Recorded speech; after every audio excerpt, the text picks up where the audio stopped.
Okay, so it's dull. We're going to take the file and put it right in here.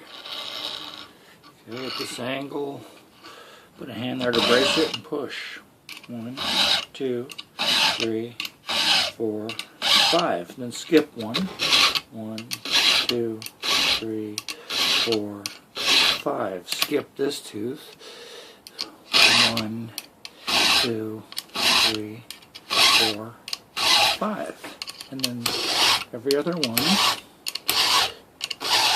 We get it 5 strokes all in the exact same direction. 2, 3, 4, 5. So basically the process is pushing the handle back and down at the same time. So it's kind of like a 45-degree angle you're pushing down towards here.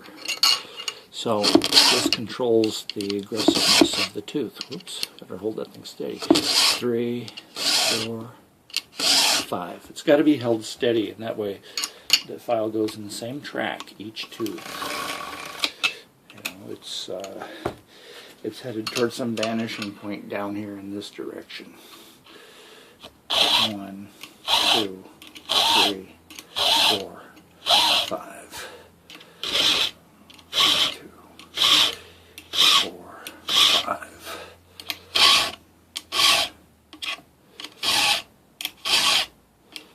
So it only takes a few minutes to sharpen this saw. Try not to cut yourself.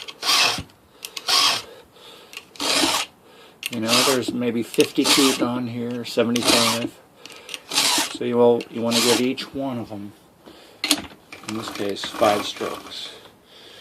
Okay, so 1, 2, 3, 4, 5. Now you can see the tooth is turning shiny, and that we're already the way back to the beginning. So now, since we did every other one, we're just going to turn this around so that it's like this.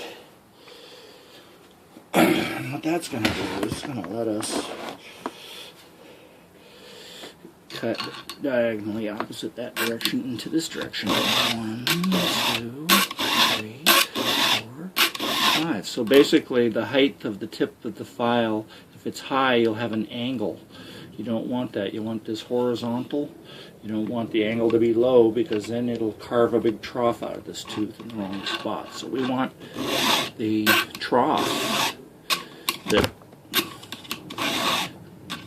tooth has carved in it to be the shape of this file. When you move it, then you wow it out. It's not round. So you have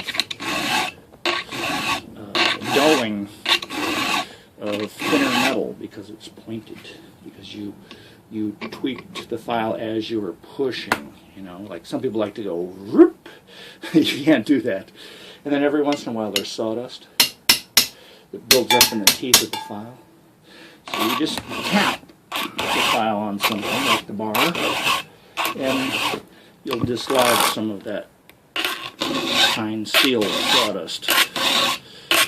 It's because the teeth are getting powdered.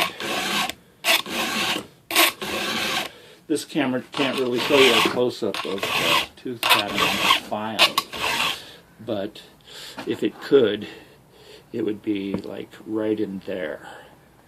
And then I would be holding this steady, so like say it was like right there.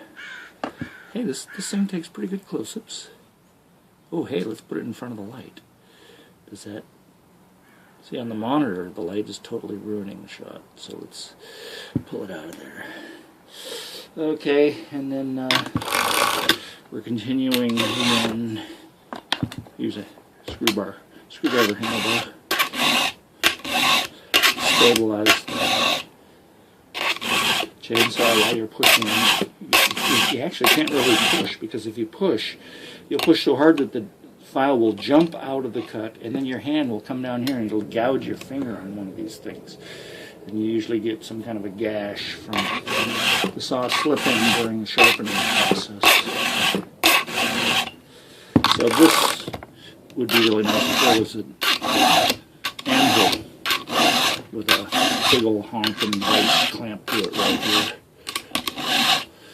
But this is this is actually a cheap desk that's advertised for sale on Craigslist for $40.